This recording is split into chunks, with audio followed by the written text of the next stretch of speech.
আজ 12ই রবিউল আউয়াল।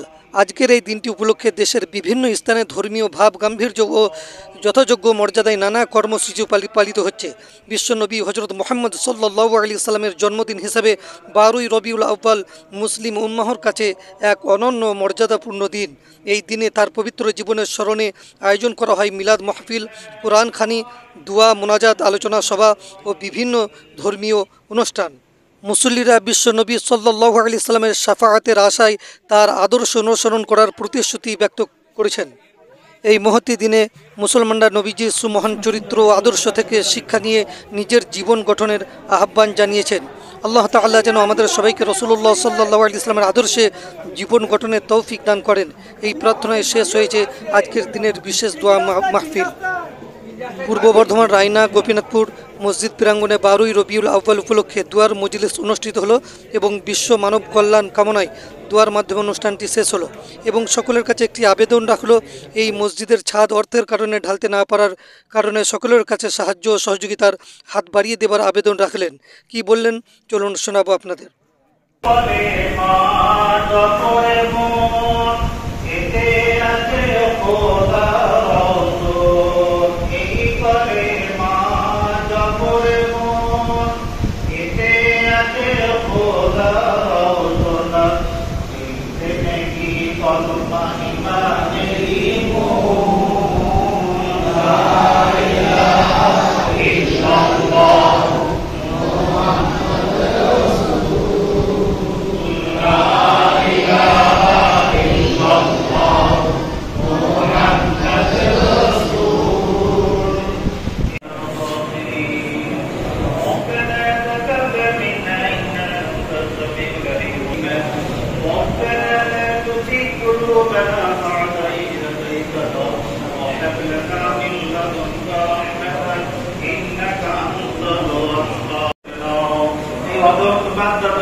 আজকে আপনার কিসের অনুষ্ঠান হলো? আজকে নবী দিবস উপলক্ষে অনুষ্ঠান আমাদের মসজিদে হলো। সেটা দোয়া খয়রাত যেরকম তো করার দরকার সেরকম দ্বারা প্রতি বছর নিয়ত যেরকম দ্বারা হয়ে আসছে সেরকম দ্বারা হলো এ বছর।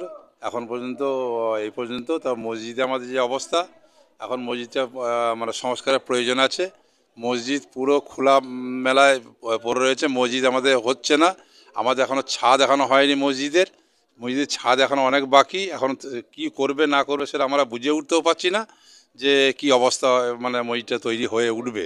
এখন এরপর যদি কোনো কাউরির সহযোগিতা থাকে তাহলে সহযোগিতার হাত যদি কেউ বাড়িয়ে দেয় তাহলে হয়তো এখন এই অতি তাড়াতাড়ি করা সম্ভব হবে, আর না হলে আমাদের এই অবস্থায় পড়ে রয়েছে। আমরা চিন্তা করছি যে আর একটা আয় চায় যেগুলো আছে সেগুলো সমস্ত সব খরচ হয়ে গেছে। আর এর পর্যন্ত আমাদের এখনও এইবার দাঁড়িয়ে গেছে। মসজিদে কেউ যদি সাহায্য করে থাকে তাহলে খুব ভালো হয়। মসজিদটা একটু মানে উন্নয়নের দিকে কেউ যদি তাকায় তাহলে মসজিদটা সংরক্ষণ। আপনার কোনো মানুষ যদি সাহায্য সহযোগিতা যদি করে আর কি, তো তারা কিভাবে যোগাযোগ করবে বা কোথায় দেবে? আমাদের কী বলে হোয়াটসঅ্যাপ আছে, আমাদের যে আছে হোয়াটসঅ্যাপ আছে, হোয়াটসঅ্যাপে হলে পরে সেরকম দ্বারা আর যদি কেউ সাহায্য করার ইচ্ছা থাকে তাহলে আমাদের যোগাযোগ করলে আমরা বলে দেবো যে কোন জায়গায় সাহায্য করবেন। আমার নাম শেখ শাহজাহান। বলছি আজকে এখানে কিসের অনুষ্ঠান হলো? আজকে একটা নবী দিবস উপলক্ষে আজকে একটা অনুষ্ঠান হয়েছে। কি প্রোগ্রাম হলো, কি হলো? আজকে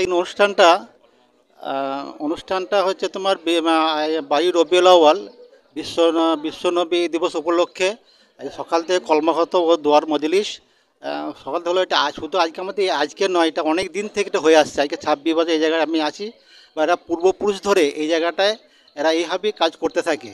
আর এখানে হিন্দু মুসলমান সবাই মিলিতভাবে এরা এইভাবে করে। আর এখানে আমার খাওয়ার কিছু ব্যবস্থা থাকে, খিচুড়ি।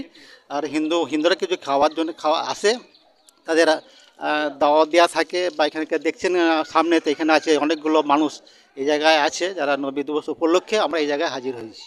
নবী মুহাম্মদ সাল্লাল্লাহু আলাইহি ওয়াসাল্লাম তো সম্প্রীতি এবং শান্তির বার্তা দিয়ে গেছেন, সেই উপলক্ষে আপনারা সম্প্রীতি এবং শান্তির বার্তা পৌঁছানোর জন্য এইসব প্রোগ্রামগুলো করেন? অবশ্যই আমরা এই বার্তাগুলো পৌঁছানোর আমরা এই কাজগুলো করতে থাকি।